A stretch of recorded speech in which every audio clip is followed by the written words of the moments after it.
Hello, this is Virginia Kelly. I'm a healer, counselor, and healthcare provider. Today I want to talk about saving the world and who did not have that enthusiasm or at least inspiration when they were young. Then as we grow older, we know better or we're just too busy trying to save ourselves.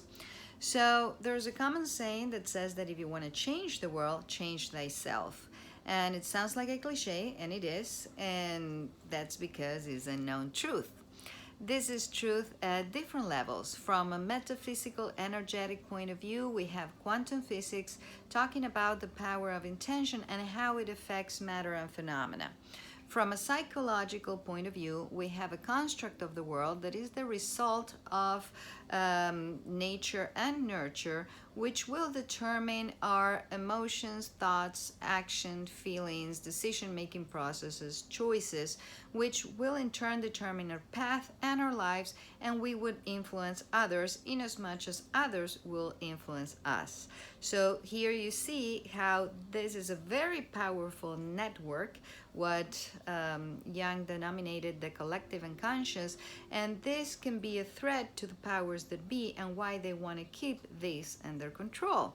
So if one person wants to save the world, oh well, maybe they cannot accomplish much. But if everybody wants to save the world, imagine that.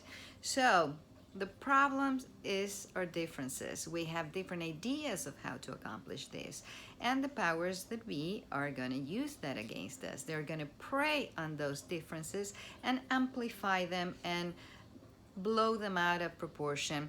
And that's how today we achieve today's narrative and the rhetoric. So this is best represented by the archetype of the devil in the tarot deck.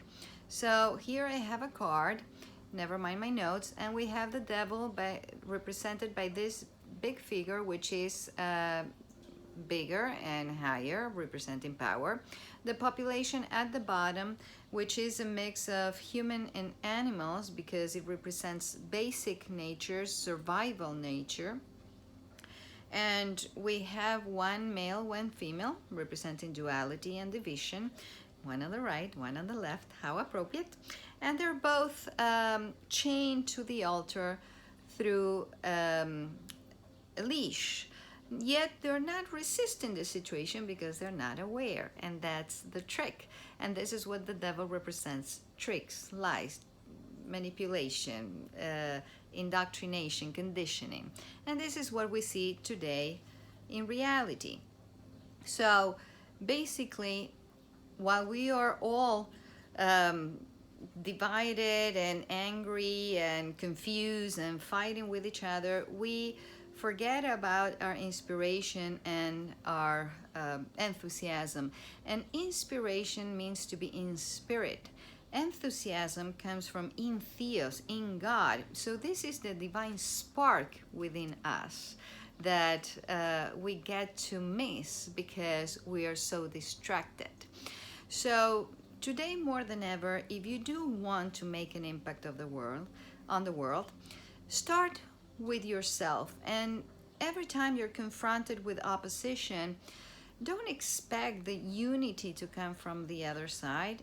Be the unity that you want to see in the world. So use that opposition as an opportunity to work on yourself and to find happy medium and meeting ground. And when you change your energy, watch how that affects the energy around you, and the response in others is remarkable. I challenge you to do that for a change, and I will see you next time. Bye-bye.